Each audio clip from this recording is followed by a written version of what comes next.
18, 19 और 20वां जो सप्ताह होता है बच्चे के लिए बहुत ज़्यादा ही महत्वपूर्ण होता है। इसलिए महत्वपूर्ण होता है क्योंकि इस दौरान एक स्कैन किया जाता है और बच्चे के अंदर उनका बनावट में क्या क्या दिक्कत हो सकता है, क्या क्या प्रॉब्लम हो सकता है, इस दौरान सारे चीज़ को जांच किया जाता है। अगर किसी तरह का दिक्कत होता है तो उसको इसी दौरान ठीक किया जाता है। इस दौरान बच्चा का मूवमेंट बहुत ज़्यादा हो जाता है, माँ में भी बहुत तरह के कॉम्प्लिकेशन आ सकते हैं, यानी कि उनमें भी बहुत तरह का दिक्कत का सामना करना पड़ सकता है। हो सकता है कि इसके वजह से आपका जो डिलीवरी होने वाला है समय से पहले भी हो सकता है। तो नमस्कार दोस्तों, मैं डॉक्टर प्रीतम कुमार। आज मैं आप लोग को बताऊंगा 19वें वीक के प्रेगनेंसी के बारे में। इस दौरान माँ में क्या क्या प्रॉब्लम हो सकता है, बच्चे में क्या दिक्कत हो सकता है, बच्चा कितना बड़ा हो सकता है और इस दौरान उनको किस तरह का डाइट लेना है, यानी कि उनको किस तरह का फूड खाना है। तो आइए जानते हैं इस वीडियो में इन सभी चीज के बारे में। अगर आप हमारे चैनल पे नए हैं, वीडियो पे नए हैं, पहली बार वीडियो देख रहे हैं तो प्लीज चैनल को सब्सक्राइब कर दीजिएगा। तो यहाँ पे सबसे पहले देखते हैं कि बच्चा का जो वजन है अब करीब करीब 200 से 300 ग्राम के आसपास हो गया है और बच्चा का लेंथ होता है वो करीब करीब 15 सेंटीमीटर से लेकर 18 सेंटीमीटर के आसपास बच्चा का लेंथ यहाँ पे हो गया है। और इस दौरान क्या होता है कि बच्चे के शरीर पे एक व्हाइट कलर का लेयर बनता है जिसको बोलते हैं बर्निक्स कैलिक्स बोलते हैं।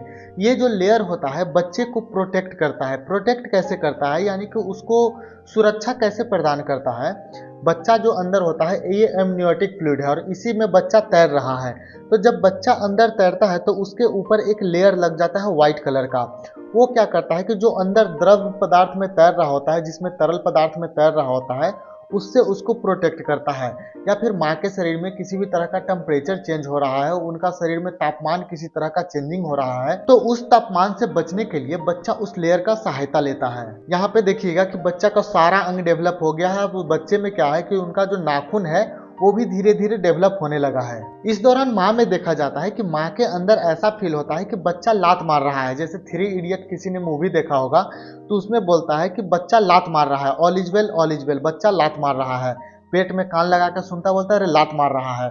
तो वही चीज यहाँ पे उसको बोलते हैं किकिंग बोलते हैं। ये जो होता है इस दौरान अंदर में देखने को मिलता है। जैसे आप सुनिएगा तो लगेगा कि कोई गैस का बबल जो है वो फूट रहा है, तो जिसको बोलते हैं किक मूवमेंट बोलते हैं, या फिर उसको लात मारना भी बोल सकते हैं। माँ के अंदर क्या होता है कि ब्रेन के अंदर एक पिट्यूटरी ग्लैंड होता है और पिट्यूटरी ग्लैंड क्या करता है इस समय उससे एक मेलानिन नाम का केमिकल होता है, उसका सिक्रेशन यानी कि वो निकालता है। और वो जो मेलानिन नाम का जो केमिकल होता है वो क्या करता है कि माँ के शरीर में कलर चेंजिंग करता है। और मेलानिन जो होता है डार्क कलर पिगमेंटेशन देता है, जिससे क्या होगा कि माँ के शरीर पे काला काला धब्बा या फिर बोल सकते हैं कि डार्क स्पॉट आता है। इस दौरान ये देखा जाता है कि जो प्रेग्नेंट होते हैं उनका जो नाभि होता है वहां पे एक ब्लैक कलर का लाइन देखा जाता है, जिसको बोलते हैं लिनिया नाइग्रा बोलते हैं। तो ये जो लिनिया नाइग्रा होता है ये मेलानिन के सिक्रेशन के कारण से ही होता है। माँ के अंदर इस दौरान देखा जाता है कि उनका भूख बढ़ गया है, बहुत ज़्यादा क्रेविंग लगता है, खाना खाने को इच्छुक रहते हैं और साथ ही साथ उनका वेट भी बढ़ता रहता है। और अंदर में जो बच्चा डेवलप हो रहा है, बच्चा बड़ा हो रहा है, जिसके कारण से उनका जो पेट है वो भारी भारी महसूस होगा। क्यों होता है? क्योंकि अंदर बच्चा का साइज बढ़ रहा है, जिससे क्या होगा कि गर्भाशय का भी साइज बढ़ रहा है, इसलिए उनको हैवी जैसा फील होता है। माँ में कुछ कॉम्प्लिकेशन यानी कि उनको कुछ दिक्कत हो सकता है, जैसे कि क्या होगा कि जब भी वो बैठे हुए हैं और उसके बाद जब उठते हैं तो उनको ऐसा लगेगा कि चक्कर आ गया है, सामने अंधेरा हो गया है, जिसको बोलते हैं पोस्चरल हाइपोटेंशन बोलते हैं। इसमें क्या होता है कि जब भी कोई बैठा हुआ है, जैसे हम बैठे हुए हैं, जैसे उठेंगे तो सारा ब्लड एक जगह इकट्ठा हो जाता है, जिसके कारण से क्या होता है कि हमको ऐसा लगेगा कि चक्कर जैसा आ गया है, तो जिसको बोलते हैं पोस्चरल हाइपोटेंशन बोलते हैं। तो ऐसा प्रेगनेंसी के दौरान उनको देखने को मिलेगा। तो इस समय क्या करना है कि सडनली वो न उठे। जब भी वो एकाएक बैठे हुए हैं तो जब उनको उठना हो तो वो धीरे धीरे करके उठे। जैसे एक पोस्चर में है तो धीरे से उठे, कभी इधर किए कभी उधर किए, ऐसे करके वो उठे। तो जिससे क्या होगा कि उनको ये पोस्चरल हाइपोटेंशन जो होता है ये उनको नहीं होगा। इस दौरान उनको क्या होगा कि यूटीआई यानी कि यूरिनरी ट्रैक इन्फेक्शन जो होता है इसका चांसेस बढ़ जाता है।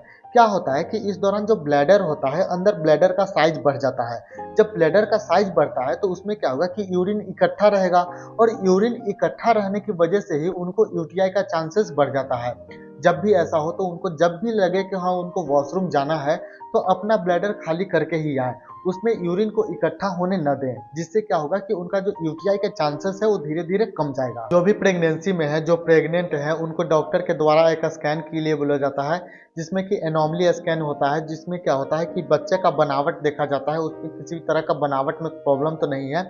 अगर जो लोग ये स्कैन करवा चुके हैं, जिस क्योंकि हम लोग वीडियो में बात किए थे 17वां 18वां वीक का जो प्रेगनेंसी के वीडियो था उसमें हम इसके बारे में डिटेल में बात किए हैं। लिंक डिस्क्रिप्शन में दे देंगे, वहां से आप देख लीजिएगा अगर नहीं देखे होंगे तो जो भी प्रेग्नेंट लेडी ये स्कैन करवा चुके हैं तो उनको एक खास बात का ध्यान देना है कि उनको टेटनस का जो वैक्सीन होता है उनको ये टेटनस का वैक्सीन लेना ही लेना है। इस दौरान क्या होता है कि जिनको ब्लड प्रेशर का समस्या है या फिर जिनको ब्लड प्रेशर नहीं भी है तो ये क्या होता है कि इस दौरान उनको ब्लड प्रेशर बढ़ने का चांसेस बढ़ जाता है।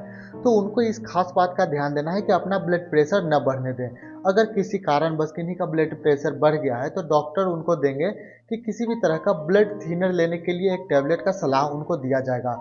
लेकिन आपको यह ध्यान देना है कि अपना जो ब्लड प्रेशर होता है उसको मेंटेन करके रखिएगा, बिल्कुल ब्लड प्रेशर को बढ़ने नहीं दीजिएगा और आपका जो वजन है उसको नहीं बढ़ने देना है। अगर 1 महीना में 2 किलो से ज़्यादा आपका वजन बढ़ रहा है तो समझ जाइए कि प्रॉब्लम है।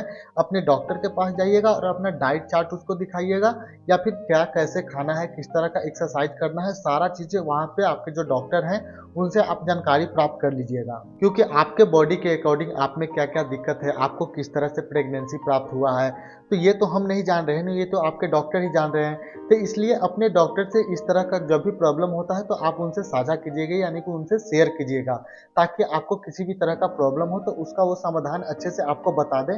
और आपको क्या करना है, जो आपको बताएंगे करने के लिए वैसे आपको फॉलो करना है, क्योंकि आपका बच्चा का सवाल है। इस दौरान क्या करना है कि डाइट पे अच्छे से ध्यान देना है, प्रोटीन का मात्रा इंक्रीज करना है। जैसे मान लीजिए कि एक 60 केजी का बंदा है तो उसको क्या कर लेना है, 60 ग्राम प्रोटीन लेना है।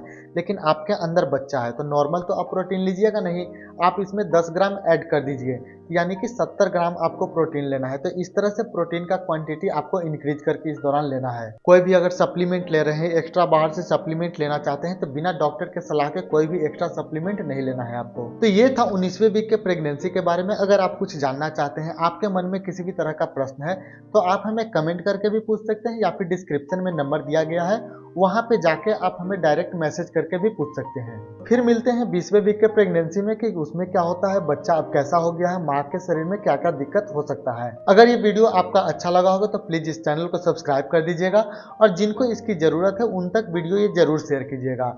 मिलते हैं अगले वीडियो में, तब तक के लिए धन्यवाद।